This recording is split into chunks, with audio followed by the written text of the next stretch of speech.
92% school, right, computers नहीं है। 38%, इस पे बाबा बहुत अच्छे से वो बोलते हैं, क्योंकि वो तो बहुत सारे डेटा आरटीआई करके निकाल रखे हैं। 38% स्कूल्स में कोई प्लेग्राउंड नहीं है अभी भी। ये 2019 या 20 का डेटा होगा। Only 40% have electricity, 53.38 schools have boundary walls and rest are unsafe.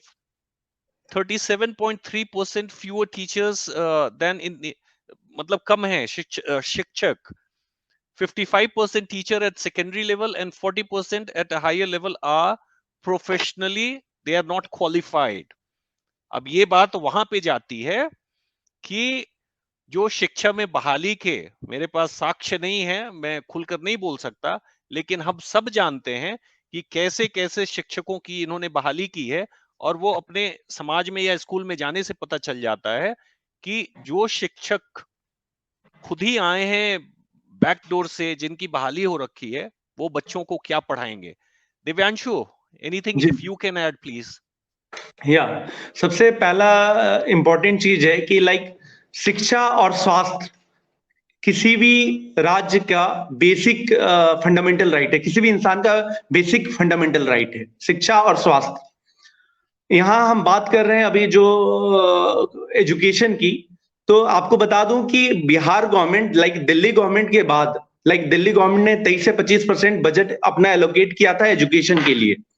Bihar government ने 19 से 20% एलोकेट किया अपना बजट एजुकेशन के लिए।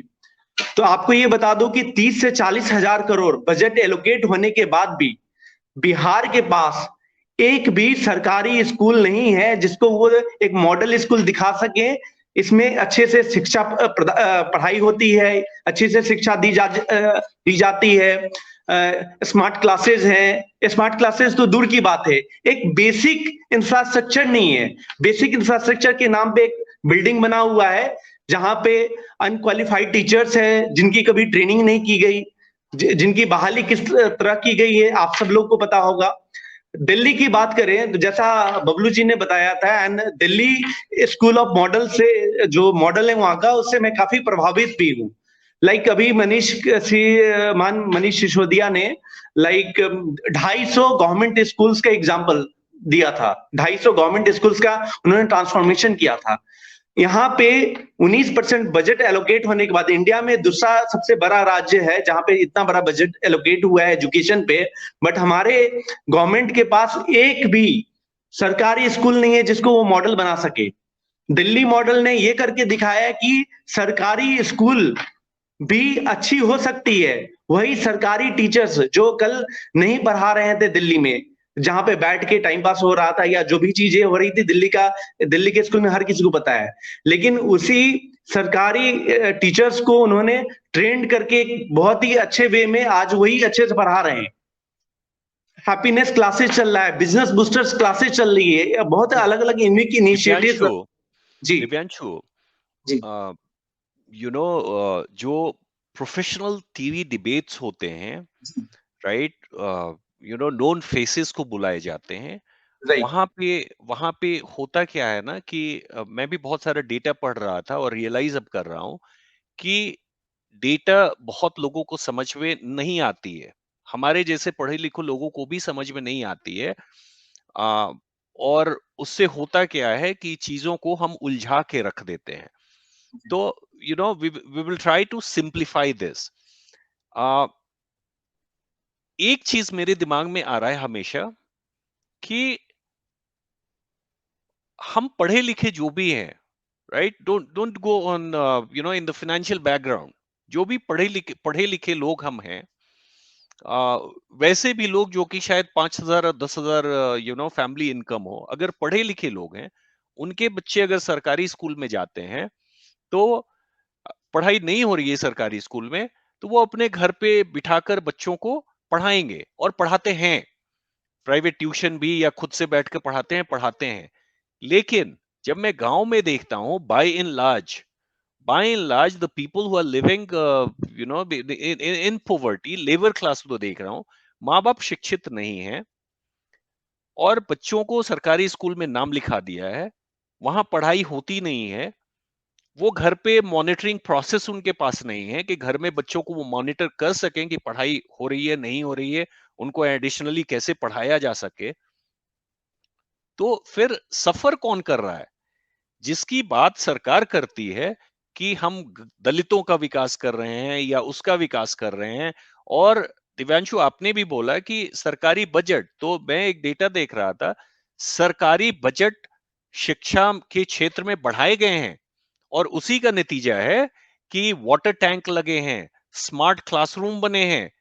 लेकिन वो एक शिखर का नुकसान है ना, हमारे जैसे लोगों को तकलीफ होती है अगर वो मैं देखता हूं कि सरकारी स्कूल में स्मार्ट क्लासरूम बने हुए हैं और ताले लगे हुए हैं, बाथरूम बन गया है, उसकी बाथरूम में ताले लगे हुए हैं। तो बच्चे तो अशिक्षित थे और आज भी अशिक्षित रह रहे हैं और अपने संजीव जी, सरकारी पैसों का लूट कर लिया। जी। संजीव जी, अभी जस्ट मैं कुछ सरकारी स्कूल्स को देखने के लिए सीतामढ़ी में गया था, मुजफ्फरपुर में गया था। सरकारी स्कूल का ग्राउंड लेवल का क्या सिचुएशन है, तो सारे क्लासरूम को देखा, स्टोर रूम को देखा, तो वहां पे जो भी गवर्नमेंट की तरफ से जो बुक्स आती है, नोटबुक्स आती है, वो सब नए नए नोटबुक्स ऐसे फटे पड़े पड़े थे। कोई पॉलिसी गवर्नमेंट बनाती है बट उसका कोई मॉनिटरिंग करने वाला नहीं है। सबसे इंपॉर्टेंट क्या होता है कि लाइक इंटेंशन, नियत। गवर्नमेंट पॉलिसी बनाती है और फिर उसके पीछे नियत कैसा है उसको इंप्लीमेंट करने का, ये सबसे इंपॉर्टेंट है। बजट एलोकेट कर देना बहुत आसान है, बट उस पैसे का हुआ क्या, उसकी एक प्रॉपर मॉनिटरिंग, अगर सही से यूटिलाइज हो रहा है या नहीं, उस फंड का हुआ क्या, उसको देखने वाला कौन होगा?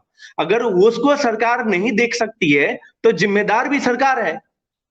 और हमारे, मेरे, आपके या बबलू जी के या रिनका मैम के क्या सोशल एक्टिविज्म जब हम स्टार्ट करेंगे तो हम 10 लोगों को पढ़ा सकते हैं, 100 लोगों को पढ़ा सकते हैं, 1000 लोगों को पढ़ा सकते हैं। बट बिहार के इतने सारे पॉपुलेशन को एक एजुकेटेड क्वालिटी एजुकेशन देना सिर्फ और सिर्फ बिहार गवर्नमेंट का काम है, उनके पॉलिसी और मॉनिटरिंग से ही संभव है। आज हम स्मार्ट क्लासेस की बात कर रहे हैं बिहार के स्कूल्स में, यहाँ ए फॉर एप्पल नहीं लोगों को आ रहा है, यहाँ स्मार्ट क्लासेस क्या चलेगा? आप समझ रहे हैं ना? एक ग्राउंड इम्प्लीमेंटेशन बेसिक चीज नहीं है उनके पास। दिव्यांशु, वहां वहां का यही चीज मैंने अभी देखा 10-15 स्कूल अभी 2 हफ्ते में गांव में रहकर, कि A for apple, B for baby या आम और इमली हिंदी में लिखने नहीं आ रहे हैं। और ये आज से नहीं, ये 35 साल से हो रहा है, मतलब 35 जनरेशन को हमने डिस्ट्रॉय कर दिए।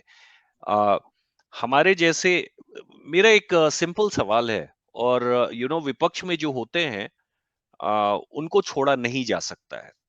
आम आदमी पार्टी बहुत स्ट्रांग नहीं है अभी बिहार में, धीरे बढ़ रहे हैं। तो मेरा सिंपल सवाल होगा कि एक हम सब मिलकर, इग्नोर अबाउट द पार्टी, क्या हम सब मिलकर गांव के 10 लोग को नहीं जगा सकते हैं कि वो गांव में आप ही का स्कूल है, गांव के ही परिवार, जो 4 जनरेशन 5 जनरेशन पहले हमारे बाप दादा ने ही शुरू किए हैं।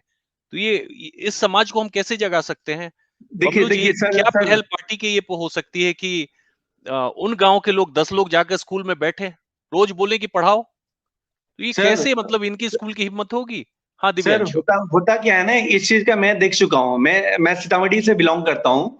लाइक वहाँ के रुनी शाहपुर ब्लॉक है, वहां पे मैंने कोशिश भी किया था कि कुछ जो बच्चे वहाँ के जो अवेयर्ड बच्चे हैं, जो चाहते हैं पढ़ाना और जो चाहते हैं कि कुछ देना सोसाइटी को वॉलंटियर बेसिस पे उनका, बट क्या है कि उन लोगों ने भी कोशिश करके देखा, बट स्कूल का जो हालात है, प्रिंसिपल है, क्योंकि प्रिंसिपल को पता है कि अच्छे ऐसे पढ़ाने लगेंगे तो बच्चे जागरूक हो जाएंगे।